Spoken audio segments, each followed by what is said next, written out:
선포될 하나님의 말씀은 로마서 4장 1절부터 8절까지 말씀입니다. 로마서 4장 1절부터 8절까지 말씀입니다. 제가 봉독하겠습니다. 그런즉 육신으로 우리 조상인 아브라함이 무엇을 얻었다 하리요?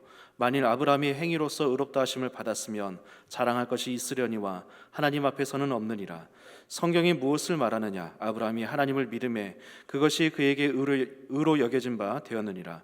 일하는 자에게는 그 삭시 은혜로 여겨지지 아니하고 보수로 여겨지거니와 이를 아니할지라도 경건하지 아니하는 자를 의롭다 하시는 이를 믿는 자에게는 그의 믿음을 의로 여기시나니 일할 것이 없이 하나님께 의로 여기심을 받는 사람의 복에 대하여 다윗이 말한 바 불법이 사함을 받고 죄가 가리워짐을 받는 사람들은 복이 있고 주께서 그 죄를 인정하지 아니하실 사람은 복이 있도다 함과 같으니라. 아멘. 우리 어르신들께서는 예수쟁이들의 어떤 모습이 가장 거부감이 드시나요? 역 앞이나 지하철 안에서 예수천당 불신지옥을 외치는 모습이 거부감이 드시나요? 아니면 당신은 죄인입니다, 예수를 믿어야 천국에 갈 수 있습니다 하는 그 죄인이라는 말 가운데 거부감을 느끼시나요? 너나 죄인이지 경찰서 한번 가본 적 없는 나에게 왜 죄인이래, 너나 예수만이 믿어라, 이렇게 생각을 하실 수도 있을 것 같습니다. 제2차 세계대전 당시에 그 연합군의 최고 사령관이었던 아이젠하워라는 사람은 1954년 한 방송 연설에서 당시 전장에서 유행하던 격언을 이용하여 그렇게 연설을 하였습니다. 그 격언은 언제 죽을지 모르는 생사의 갈림길에 있는 장병들에 대하여서 이렇게 말하였다는 것입니다. 참호 안에는 무신론자가 없다라는 말입니다. 격언입니다. 뭐라고요? 참호 안에는 무신론자가 없다는 말입니다. 그렇습니다. 평상시에는 신의 존재를 냉소하기도 하고 또 교회를 안 다니던 사람도 막상 그렇게 포탄과 실탄들이 빗발치는 그 전쟁 속에 처하게 되면, 생사의 갈림길을 그렇게 맞닥뜨리게 되면 어느 누구든 신을 찾게 된다는 것입니다. 어떤 분들은 이렇게 반응하실 수도 있을 것 같습니다. 종교가 요즘 시대에 뭐가 필요해? 지금은 과학 시대인데, 이렇게 생각하실 수도 있습니다. 심지어 요즘의 과학이 얼마나 발전했느냐 하면은요, 유전자 가위를 가지고 그 위험 요소가 될 만한 그 인자들을 다 제거한다고 합니다.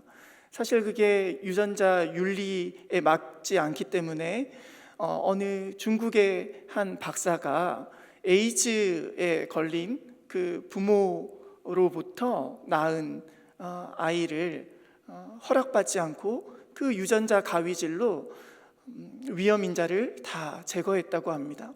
그랬더니 그 아이가 태어났는데 에이즈가 없는 그 아이로 태어났다고 합니다. 이렇게 과학이 너무나도 발전을 했습니다. 그뿐인가요? 며칠 전에는 뉴스에 나왔는데 AI를 통해서 미국이 이란을 언제 공격할지 예측해봐라 라고 했는데, 어떤 AI 프로그램은 그 날짜까지도 확실하게 맞췄다고 합니다. 정확하게. 그렇게 최첨단의 시대를 살아가고 있는 우리들입니다. 그런데 뭘 모르고 천지신명이나 찾던 그 시대에나 종교가 판을 쳤지, 그것도 다 나약한 사람이나 찾는 거야, 이렇게 생각하시지는 않으십니까? 그런데 가장 과학이 발전한 이 시대가 더 위험한 것은 분명 아실 줄 믿습니다. 문명의 최전선에 도리어 사기치는 자들이 더욱더 정교해졌고요, 사람인지 AI인지 구분도 안 되는 가상의 실체와 그렇게 싸워야 하기도 하고요. 화학약품이든 뭐든 인간의 편의를 위하여서 그렇게 개발된 것이 도리어 우리도 모르는 새에 독소를 뿜어내고 우리가 알지 못하는 사이에 건강을 위협하고 있고요. 또 전쟁이 한번 터지면 지금까지 오래도록 그렇게 역사를 통하여서 쌓아왔던 그 문명이, 그 나라가 과거와는 비교할 수도 없는 그 화력을 통해서 하루아침에 잿더미가 될 수도 있을 만큼 그 파괴력은 이루 상상할 수 없이 커진 그 시대를 우리가 살아가고 있다는 것입니다. 이렇게 우리가 무감각해져서 그렇지 언제 무엇이 터져도 이상할 것이 없는 시대를 우리는 살아가고 있습니다. 물론 반대로 과거와는 비교도 할 수 없을 만큼 인권이 향상되었고요. 복지나 그런 면에서 더욱 인간적으로 살 수 있는 시대가 된 것도 맞습니다. 하지만 현실을 들여다보면 사람들은 혜택이 더욱더 커질수록 더욱더 탐욕적인 모습을 띠기도 하고요. 또한 이기적인 모습을 보이기도 합니다. 그런 의미에서 아까 말씀을 나눈 것과 같이 참호 안에는 무신론자가 없다.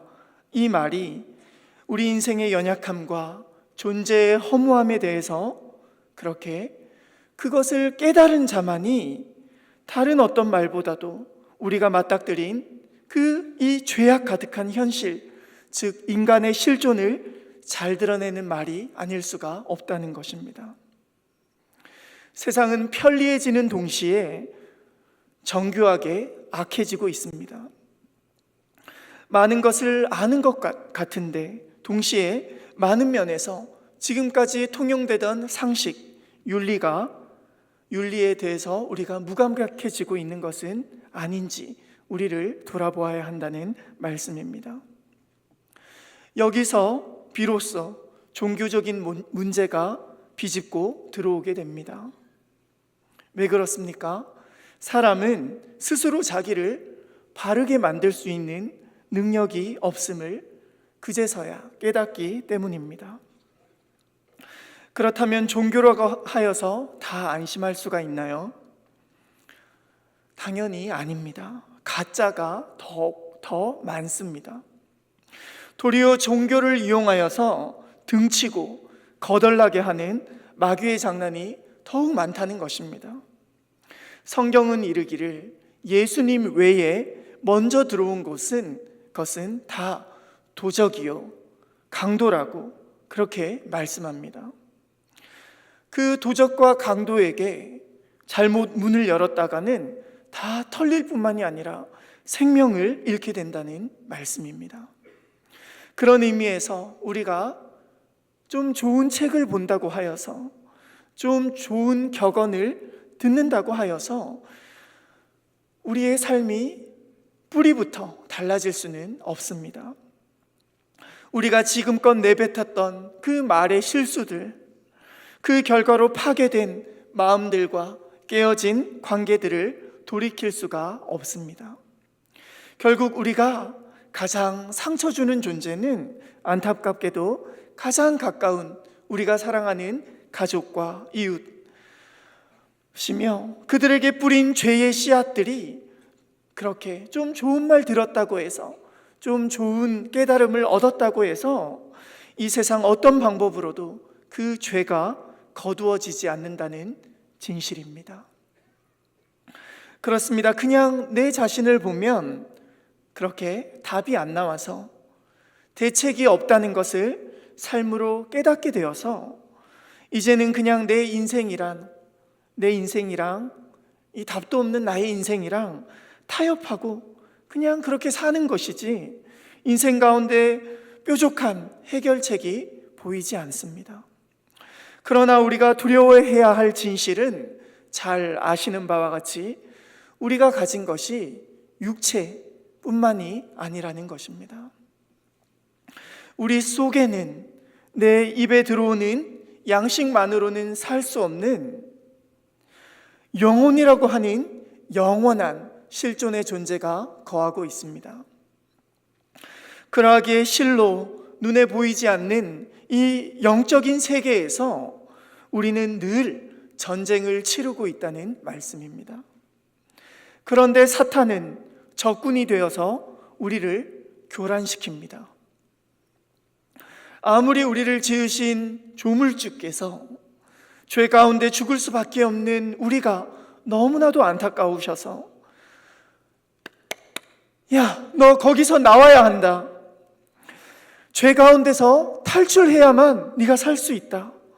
거기에 머물게 되면 너는 죽을 수밖에 없어. 그렇게 알려주시더라도 오늘도 내 멋대로 선악을 택하여서 그렇게 마음껏 먹어버리고 죽음으로 달려가는 우리의 모습을 보시며 그렇게 안타까우신 마음에 우리 주님께서는 우리에게 오늘도 말씀을 통하여서 호소하고 계시는 것입니다.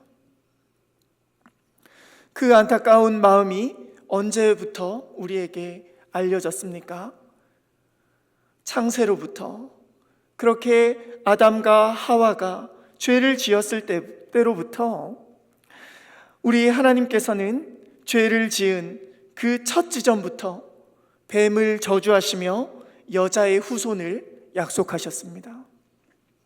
그 여자의 후손을 세우시기 위하여서 한 사람, 오늘 본문에 나오는 아브라함이라는 사람을 택하시고 마침내 그 아브라함의 후손이신 심지어 하나밖에 없는 하나님이신 외아들 예수 그리스도를 이 땅 위에 보내시고 그 아들을 주신 값으로 인하여서 나의 죄 문제를 해결하라고 그렇게 아무리 우리 주님께서 외치고 그렇게 사람들을 통하여서 알리시더라도 웃기시네, 그런 소설을 믿냐?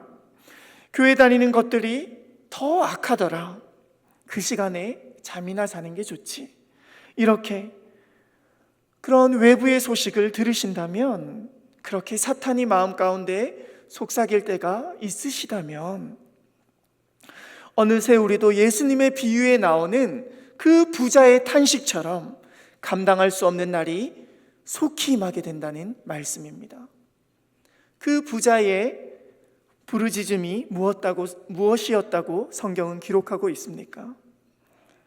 성경은 기록하고 있기를 그 불 가운데 고통하던 부자가 나사로를 품에 안고 있는 아브라함을 보며 이렇게 간청합니다. 아버지 아브라함이여, 내 이 땅에 있는 지금 나와 같이 이 불목 가운데 거하지 않는 저 세상에 아직까지 살아있는 나의 형제 5에게 저 나사로를 보내어 주시옵소서. 그래서 나처럼 이 고통받는 곳에 오지 않도록 그렇게 나사로를 좀 보내주시옵소서, 이렇게 간청하였다는 것입니다. 이와 같이 이 땅에서 머지않아 우리의 육체, 이 장막집이 허물어질 날이 올 때에 우리는 실로 감당할 수 없는 영원의 세계에서 내가 미처 거두지 못하였던 그 죄로 인하여 영원히 고통당할 수밖에 없는 죄의 삭을 해결해야 하는 그러한 숙제가 이 땅 가운데 우리에게 남아있다는 사실입니다. 우리가 교회에서 늘 읊조리는 주기도문에는 이런 부분이 있습니다. 오늘날 우리에게 일용할 양식을 주시옵고, 그 다음 구절이 중요합니다. 우리가 우리에게 죄 지은 자를 용서하여 준 것 같이 우리의 죄를 용서하여 주옵시고 라는 그 기도문이 나옵니다. 그런데 이 당시에 예수님께서 그렇게 하신 말씀이 헬라어로 기록이 되어 있는데요, 그 헬라어를 당시에 살고 있던 사람들에게 읽어보세요 라고 한다면 우리는 지금 읽기를 우리가 우리에게 죄 지은 자를 용서하여 준 것 같이 우리 죄를 용서하여 주옵시고, 이렇게 우리는 번역된 것을 읽고 있지만 그 사람들에게, 당시의 그 사람들에게 읽어보세요 라고 하면 어떻게 읽느냐 하면은 우리가 우리에게 빚진 자를 탕감하여 준 것 같이 우리의 빚도 탕감하여 주옵시고 라고 당연하게 읽는다는 것입니다. 죄라고 번역된 이 오페일레마라는 이 단어는요, 실상은 빚이라는 뜻입니다. 또 용서해 주다라고 읽는 그 아피에미라는 이 단어는 탕감해 주다라는 동사라는 것입니다. 그렇습니다. 죄는 우리가 갚을 수 없는 빚입니다.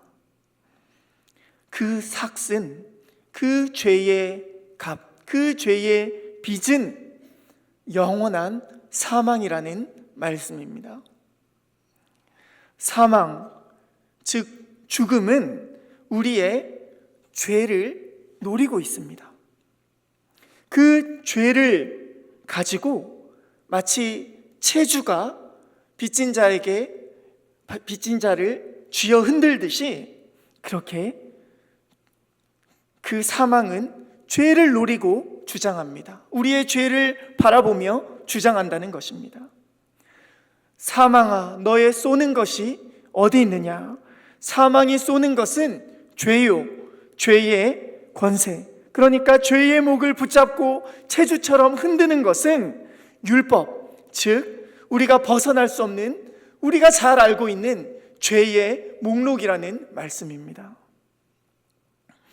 그러면 저에게 반문하실 수가 있죠. 목사 양반, 당신은 뭐가 특별나서 그 죄를 다 탕감받았다고 자신할 수 있어? 라고 물어보실 수 있습니다. 내가 보기엔 앞에서 설교하는 당신이나 나나 다 죄 앞에 무능한 존재인데 라고 반문하실 수가 있다는 것입니다. 너무나도 잘 보셨습니다. 저도 죄인이고요. 우리 모두가 죄인입니다. 그렇기 때문에 이 죄의 문제를 우리가 다 발디디고 사는 이 땅 위에서 해결하는 것이 무엇보다도 우선되어야 한다는 말씀입니다. 아니 목사 양반, 당신이 이미 얘기했지 않습니까? 우리가 사는 동안 가족들에게 상처를 주고 양심의 가책을 느끼는 일들 이미 다 해버렸는데, 이미 다 쏟아놓았는데 어떻게 그 뿌린 씨앗을 거둘 수 있냐라고 질문하실 때에 오늘의 본문이 그 해답을 우리에게 알려주고 있습니다. 오늘 본문의 주인공은 아브라함입니다. 아니 그 사람이 우리와 연관된 그러한 단군 할아버지도 아니고 우리 조상도 아니고 나랑 연관이 있는 사람도 아니고 오히려 나랑 아무 연관이 없는 그 옛날 다른 나라의 인물인데 그 이야기를 내가 왜 알아야 하죠? 라고 그렇게 반문하실 수가 있으시겠지만 이 인물을 통해 하나님께서는 우리의 믿음에 대해서, 그 귀한 믿음에 대해서 알려주시고자 하시는 것입니다. 그 사람을 칭하는 말이 무엇이냐 하면은요, 아브라함이 곧 믿음의 조상이라고 말씀합니다. 히브리서 11장 8절 말씀은 아브라함에 대해서 이렇게 설명합니다.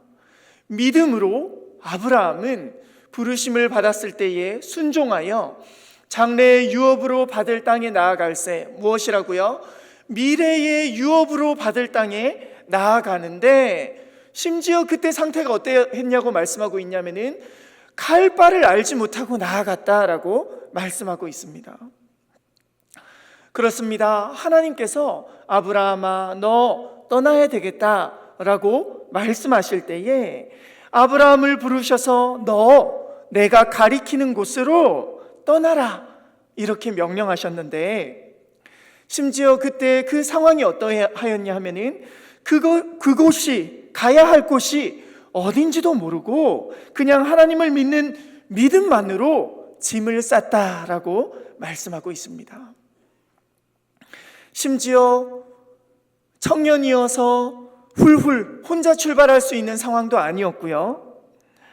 그렇게 하나님의 그 말씀만을 믿고 가족들을 다 데리고 지금껏 살아오던 그 고향 땅을 떠나서 지금처럼 치안이 괜찮은 것도 아니고 다른 지역으로 가면은 언제 어떻게 될지 모르는 그 상황 가운데 가족들을 다 데리고 그 정든 고향을 떠나서 지금까지 살아오던 고향 땅을 떠나서 그냥 하나님께서 보여주실 땅으로, 보여주신 땅도 아니고 앞으로 보여주실 땅으로 그렇게 마냥 믿음만을 가지고 출발하였다는 말씀입니다. 성경은 그 출발에 대하여서 창세기 12장 4절에서 이렇게 말씀하고 있습니다. 이에 아브라함이 여호와의 말씀을 따라갔고 라고 말씀합니다. 그냥 말씀만 가지고 듣고 그 말씀에 순종하여서 갔다는 말씀입니다. 그때에 그의 나이가 75세였다라고 성경은 기록하고 있습니다.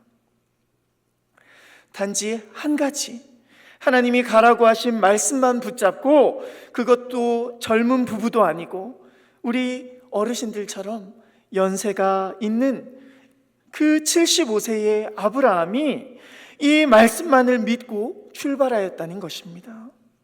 그리고 가보니 그곳이 가나안이라는 땅이었습니다. 그곳에 정착하여서 명령하신 대로 살게 됩니다. 하지만 하나님의 약속이 너무나도 더뎌 보입니다. 너무나도 오래 걸리는 것 같습니다. 우리 어르신들께서는 이렇게 주일날 나오셔서 이렇게 주중에 혹시라도 못 들으셨을 수도 있는데, 이번 주간에 우리 부목사님 안진영 목사님이라고 말씀을 잘 증거해 주시는 목사님께서 이렇게 말씀하셨습니다. 정작 중요한 약속하신 그 많은 자녀들은 보지도 못하고 또 약속하신 땅도 주시지도 않고 임시거처, 즉 장막집을 지어서 살게 하셨습니다. 내가 속았네요 라고 생각할 만큼 그렇게 약속들이 보이지 않는 상황이었다는 것입니다. 하지만 계속해서 너 나 믿어라 라고 계속 말씀하십니다. 심지어 너무 약속이 지체되고 오래 걸리니까 힘들어하는 아브라함을 이끌고 나가셔서 이렇게 말씀하십니다. 창세기 15장 5절에서 6절까지의 말씀을 제가 읽어드리겠습니다. 그를 이끌고 밖으로 나가 이르시되 하늘을 우러러 뭇 별을 셀 수 있나 세어봐라. 또 그에게 이르시되 셀 수 없지. 너의 자손이 이와 같이 많을 거야. 그렇게 말씀하셨을 때에 아브라함이 어떻게 했다고요?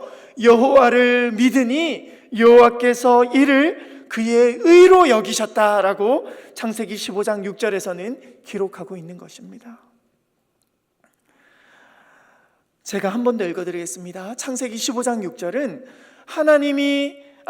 아브라함이 여호와를 믿으니 여호와께서 이를 그의 의로 여기셨다라고 말씀하시는 것입니다. 내가 너무나도 오래 기다렸는데 하나님은 못하시는 분인가 봐. 이것이 아니라 그렇죠 하나님, 하늘의 별을 보면서 지금은 그 75세의 나이에 아들도 하나 없이, 그럼에도 불구하고 하나님은 하실 수 있는 분이시죠 라는 것을 믿었다는 말씀입니다.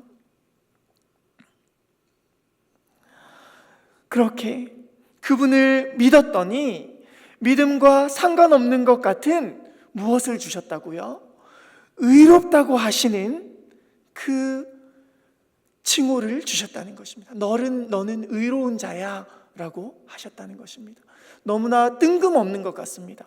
아니, 내가 믿는 거랑 내가 죄인이 아니라 의인으로 칭해지는 거랑 무슨 상관이지? 이렇게 생각을 하실 수가 있는데, 성경은 줄곧 우리가 함께 방금 전에 본 말씀을 너무나도 중요한 말씀으로 구약뿐만이 아니라 신약에서 계속적으로 말씀합니다. 뭐라고요? 아브라함이 여호와를 믿으니 이를 그의 무엇이라고 여기셨냐면은 의로움으로 여겨주셨다는 말씀입니다. 이 말씀과도 같이 우리에게도 성경은 어떻게 기록하고 있느냐 하면은 아브라함의 복, 즉 구원의 복, 의롭다고 여겨주셔서 우리가 하나님 앞에 나아갈 수 있는 그 의로움의 복을, 믿음의 복을 있는 자들로 우리를 초대해 주셨다라고 놀라운 말씀을 해 주십니다.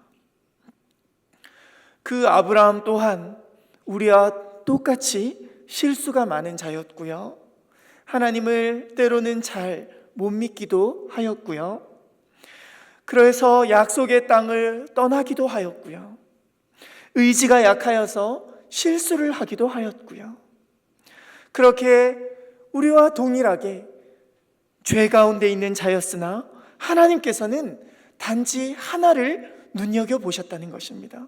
그 하나가 무엇이죠? 하나님을 믿는 믿음만을 보시고 그를 구원하시기를 기뻐하셨다는 말씀입니다. 우리가 잘 알듯이 성경은 그 연약하였던 아브라함이 믿음을 어떻게 증명하였는지를 이야기처럼 서술해서 우리에게 그 역사를, 그 사실을 우리에게 기록하고 있습니다.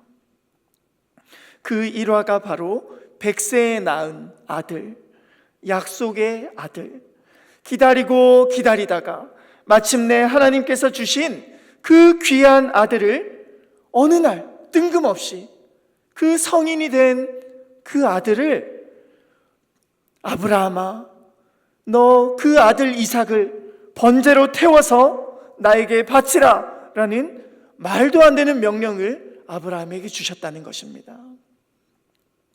그런데 성경은 기록하기를 아브라함이 그 말도 안 되는 것과 같은 명령을 순종하여서 하나님께서 주신 그 명령을 이행하였다는 것입니다.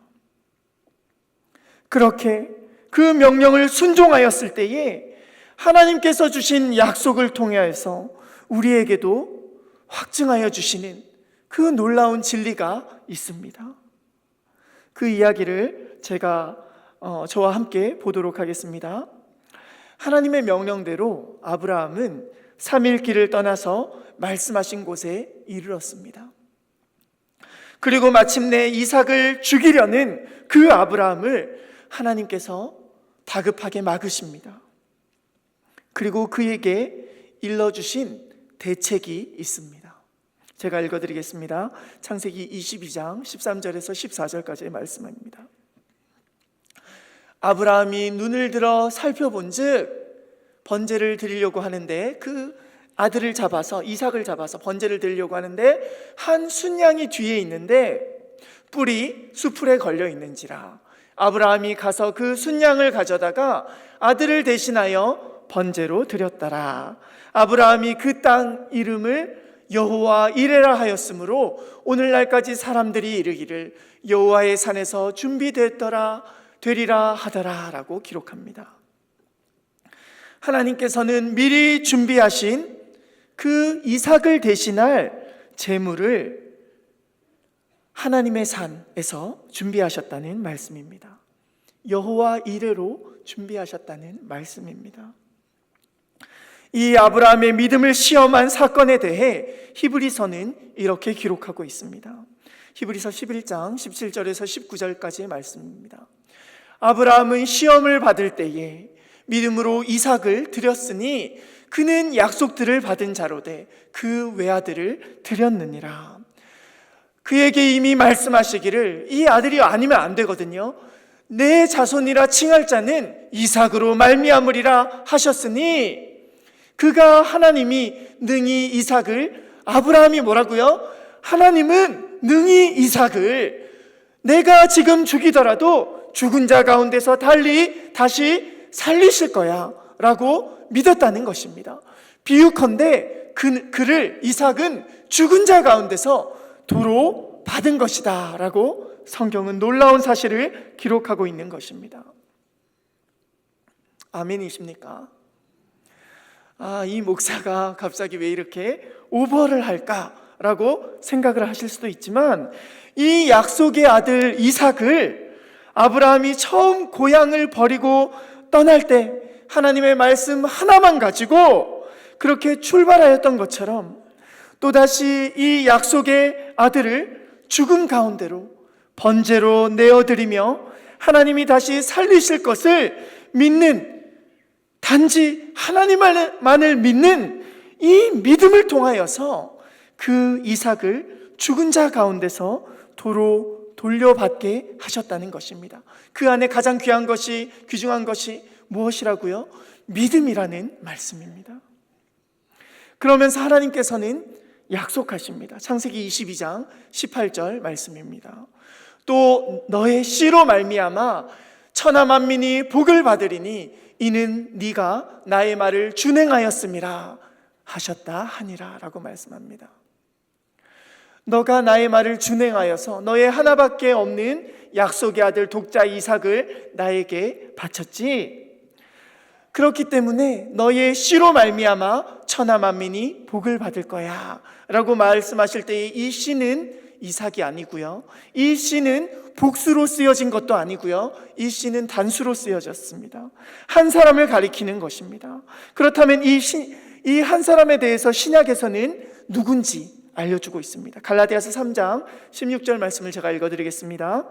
이 약속들은 아브라함과 그 자손에게 말씀하신 것인데, 아브라함뿐만이 아니라 그 약속의 말씀을 믿는 자손들, 아브라함과 피 한 방울 섞이지 않은 우리들에게도 약속하신 것인데, 여럿을 가리켜 그 자손들이라 하지 않고 그 씨, 단수로 쓰여진 그 씨가 누구라고요? 오직 한 사람을 가리켜 너의 자손이라 하셨으니 곧 그리스도 예수라 라고 말씀하시는 것입니다. 너가 나를 믿고 얼토당토 않아 보이는 그 이삭을 번제로 바치라는 명령을 준행하였기 때문에 약속받은 천하 만민이 오늘 이 자리에 참여하신 우리 성도님들과 같이 천하 만민이 복을 받게 될 씨가 바로 예수 그리스도, 우리의 구세주라는 말씀입니다. 그래서 오늘 본문은 이렇게 시작하고 있습니다. 오늘 본문까지 들어가는데 너무 오래 걸렸죠. 그런즉 1절부터 3절을 제가 읽어드리겠습니다. 그런즉 육신으로 우리 조상인 아브라함이 무엇을 얻었다 하리요? 만일 아브라함이 그 행위로서 무엇을 잘한 것이 있어서 의롭다 하심을 받았으면 자랑할 것이 있었으려니와 하나님 앞에서는 그 것까지도, 아들을 바친 것까지도 자랑할 것이 없느니라. 만일 성경이 무엇을 말하느냐? 아브라함이 단지 이거 하나뿐입니다. 하나님을 믿음에 그것이 그에게 의로 여겨진 바 되었느니라 라고 말씀하고 있는 것입니다. 그렇게 창세기, 아까 중요하다고 무엇이라고 말씀드렸죠? 창세기 15장 6절 말씀은 아브라함도 죄 많은 인간, 실수가 많은 인간임에도 그의 죄를 가리우는 의롭다고 하신 그 선언을 받은 것은 바로 믿음 때문이다. 그 하나님을 믿는 믿음으로 인해 그를 의롭다고 여겨주셨다라고 놀라운 말씀을 하고 있는 것입니다. 이를 두고 더 나아가서 바울은 그 의롭다라고, 아브라함이 하나님을 믿으니 이를 그의 의로 여기셨다라는 말씀을 이렇게 설명하고 있습니다. 오늘 본문의 말씀인데요, 로마서 4장 4절 말씀부터 제가 읽어드리겠습니다. 일하는 자에게는 그 삭슬, 그 일한 품삯을 은혜로 여기지 아니하고 주인님 주세요, 내가 일했잖아요, 주세요 라고 보수로 당연히 여기거니와 일을 아니할지라도 경건하지 아니한 자를 의롭다 하시는 일을 무엇이라고요? 믿는 자에게는 그의 믿음을 의로 여기신다라는 말씀입니다. 우리가 무엇을 하여서 우리를 구원해 주신 것이 아니라 우리가 무엇을 하기도 전에 하나님께서는 우리를 불쌍히 여기셔서 그 아들 예수 그리스도를, 약속하신 그 아들을, 그 내 씨를, 너의 씨를, 그 한 사람을 보내셨다는 말씀입니다. 그렇습니다. 빚을 졌으면 당연히 갚아야 되는데 빚을 갚을 능력도 없습니다. 빚을 갚지 못하는 상황 가운데 우리가 처하여 있습니다. 말로 저주를 흩뿌렸으면 아까 나눈 것처럼 목사 너는 뭐가 대단하냐? 너도 잘못하지 않느냐? 당연히 그렇게 저를 보시는 것처럼 저 또한 주워 담지 못합니다. 그 저주의 죄로 인하여서 저 또한 정죄받고 처벌을 받아야 마땅한 인간이라는 말씀입니다. 그런데 그 빚을 처리하지도 못한 자를, 처리해낼 수 있는 능력도 없는 자를 이제는 징역으로 내가 이제 옥살이를 살아서 그렇게 갚아야 하는 그 자를 일을 하지도 아니하였는데, 징역살이를 살지도 않았는데 경건하지 않은 자, 즉 죄인을 의롭다고 하시는 이를 믿는 믿음만으로 그를 의롭다 여겨주시겠다는 말씀입니다. 무엇을 통하여서요? 믿음을 통하여서 그것을 이행하시겠다는 말씀입니다. 뭔가 계산 방법이 이상한 것 같습니다. 우리의 상식으로는 이해가 되지 않는 것 같습니다. 우리가 함께 읽지는 않았지만 오늘 본문의 바로 앞장인 로마서 3장에서는 이렇게 기록합니다. 이렇게 앞에서 떠드는 저 같은 목사이든 아니면은 밖에서 너무나도 악한 일을 행하는 행악자이든 하나도 다를 것이 없다라고, 하나님 보시기에는 하나도 다를 것이 없다고 말씀합니다. 로마서 그 앞장인, 오늘 본문의 앞장인 3장 9절부터 제가 읽어드리겠습니다. 그러면 어떠하냐? 우리는 나으냐? 결코 아니라. 유대인이나 헬라인이나 다 죄 아래에 있다고 우리가 이미 선언하였느니라. 기록된 바 의인은 없나니 하나도 없으며 깨닫는 자도 없고 하나님을 찾는 자도 없고 다 치우쳐 함께 무익하게 되고 선을 행하는 자는 없나니 하나도 없도다. 그들의 목구멍은 열린 무덤이요 그 혀로는 속임을 일삼으며 그 입술에는 독 사이에 독이 있고 그 입에는 저주와 악독이 가득하고 그 발은 피 흘리는 데 빠른지라. 파멸과 고생이 그 길에 있어 평강의 길을 알지도 못하였고 그들의 눈앞에 하나님을 두려워함이 없느니라 함과 같으니라 라고 말씀합니다.